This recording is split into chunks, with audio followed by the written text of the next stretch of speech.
There were many heroes of the Horus Heresy, especially the Siege of Terra, and not all of them were transhuman super soldiers like Space Marines. One of the greatest heroes of humanity was simply a lowly conscript, a man called upon, repeatedly, to step up and defend Terra from the horrors of the Imperium itself. Katsuhiro, the algae farmer, after all he'd been through, was an unlikely survivor of the mother of all conflicts. But for Katsuhiro, the darkness has just begun. The siege may be over, and the traitor forces routed, gone from Terra completely, but Katsuhiro has the fate of having been entrusted with the most precious resource in the Imperium: an infant. The task of keeping it safe and making sure it survives, given to him by none other than Shiban Khan of the White Scars Legion himself. Games Workshop finally gives us a happy ending in Warhammer Lore, in the Era of Ruin story, After the Dawn, the Darkness. We see a Katsuhiro who is scraping by, barely hanging on by a thread. Weeks after the siege ended, he's living in a refugee camp, razor wire on 3 sides, a rockcrete wall serving as the 4th, a wall that was all that remained of some now unknown and unrecognizable structure. Nothing but absolute wasteland remained, for miles upon miles. He's in a hopeless situation, forced to live like a dog. Nobody knows he was a war hero. But even that doesn't matter now. Everyone who survived had been forced to fight. They were all soldiers, in the end. Everyone, except the infant, was a veteran of the greatest war that ever happened. Some folks in the camp wanted to eat the child. Everyone was withering away. Nobody had enough to eat. Some were bullying others out of their rations. Survival was hard with water that tasted like death, and very little of it at that. But to some in the camp, the child was a symbol of hope and a new future. And one in particular, an old woman with her left arm blown off and the stump barely tended to, simply just stitched up and wrapped in bandages, she stepped up to help Katsuhiro. He honestly knew nothing of raising a child and keeping it alive, but she was a mother once and showed him where he was messing up. Together they found a way to watch the child while Katsuhiro worked. He had to fight with the camp's commander to get rations for the kid, as Katsuhiro has been feeding the baby his own rations, and withering away to next to nothing because of it. They essentially lived on a slab of a shattered building, the only shade what he could make out of his overcoat. But threatening the commander with the fact that if he denied the child food, then he'd be seen as a monster by half the camp made all the difference. Still, that didn't go over too well with the bully crowd, and the biggest of them got the idea that Katsuhiro was getting double rations. He pitched the idea of sharing the double rations with him, offering protection for Katsuhiro in return, and just letting the baby die. This guy hadn't withered away like everyone else. Katsuhiro was down almost half his normal body weight, so we know he was jacking food from people, and in my mind, he'd be the first one to actually eat that baby. The day came when the Space Marines from the Ultramarines arrived. Looking fresh in unblemished armor, they came with new orders and started organizing people into different groups. Katsuhiro was called off to go to another site and work, and he left the baby in the woman's care while he went, promising to return as soon as possible. He left the ration card with her and was shipped off to some shattered part of the Imperial Palace. Excavating rubble by hand, along with thousands of other people, Katsuhiro was simply lost in the sea of workers. The fact that he had a child to take care of meant nothing to anyone, and the only response he got to that was that he should thank the Emperor that it was possibly already dead and didn't have to live on through the hell they endured. People were getting crushed and mangled and uncovering bodies left and right as well. At one point they unearth a son of Horus Space Marine who looks mostly intact, but his eye lenses are broken out and he's rotting, ruining the air around him. Katsuhiro wonders what made this once proud servant of the Emperor turn against everything he'd once fought for. And then there's the Emperor himself, the now God King whose presence could be felt by Katsuhiro. The psychic gaze of the dead god of humanity falling upon him did not make him feel better, or even good at all in any way, not comforted. simply judged. He did not like it, and that tracked with everything he said and thought every time the Emperor came up. The faith of Katsuhiro was shattered, gone. He didn't believe anymore that the Emperor protects. He'd once been the voice of the Imperial cult, spreading the word of the divinity of the God Emperor of mankind among the ranks, trying to keep morale up even as hell itself fell upon the throne world.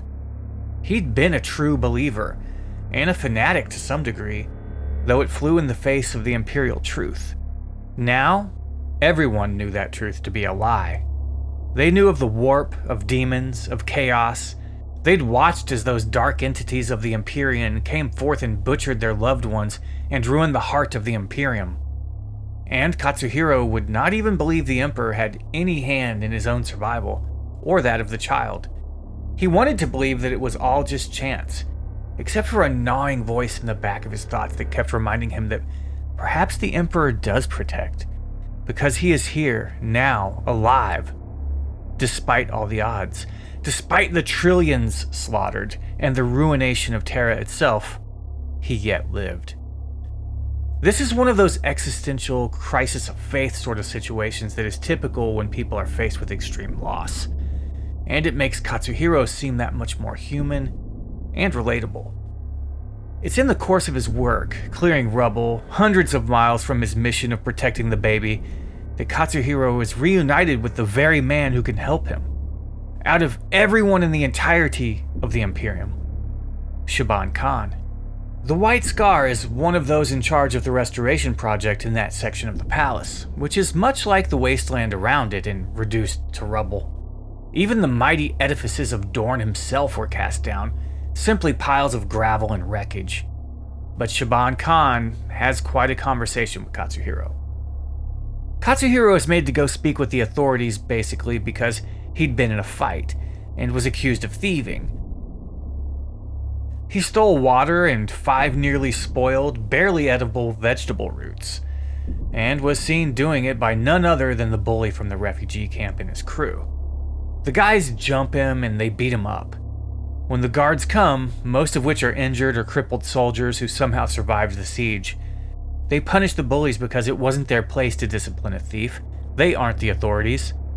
And that is how Katsuhiro is reunited with Shiban Khan, the very man who charged him with the mission of protecting the child in the first place. And eventually, he sets things straight. Katsuhiro was actually surprised that Shiban Khan remembered him, but then reasons that he should be let go because he was only stealing the food to escape, so he could get back to the baby, which was the mission that the White Scar had put him on in the first place. But Shiban Khan reminds him that it wasn't an official mission, it was a request. To which Katsuhiro reminds him that the child is a symbol of survival, of hope, of the future. And request or mission, that's just semantics. It is the most important thing of all, either way. Shiban Khan is practical, and though he feels that Katsuhiro is foolish, he also feels that he's doing the right thing and the honorable thing. So he gets out the javelin speeder and takes Katsuhiro back to the refugee camp, where they pick up the kid and the old woman, and there Katsuhiro names the child Oriens, meaning the dawn in High Gothic. Then the White Scar flies them out to the east to the Dragon Nations from whence Katsuhiro hailed originally, taking them home, for lack of a better word. Probably onto another ruined place, shattered by the warp and the invasion. Only thing that happens constantly throughout the story is that there's crazy lightning all the time that changes the sky insane colors. Terra is obviously still warp-touched to some degree. But they ride off into the sunrise, into an uncertain future, ostensibly to start a new life, to survive. But Shiban Khan reminds them that the world is not the same as it was, and that the place Katsuhiro remembers is probably nothing like what remains of it now. They will probably have to start over entirely, as the likelihood that it is nothing but rubble is pretty high.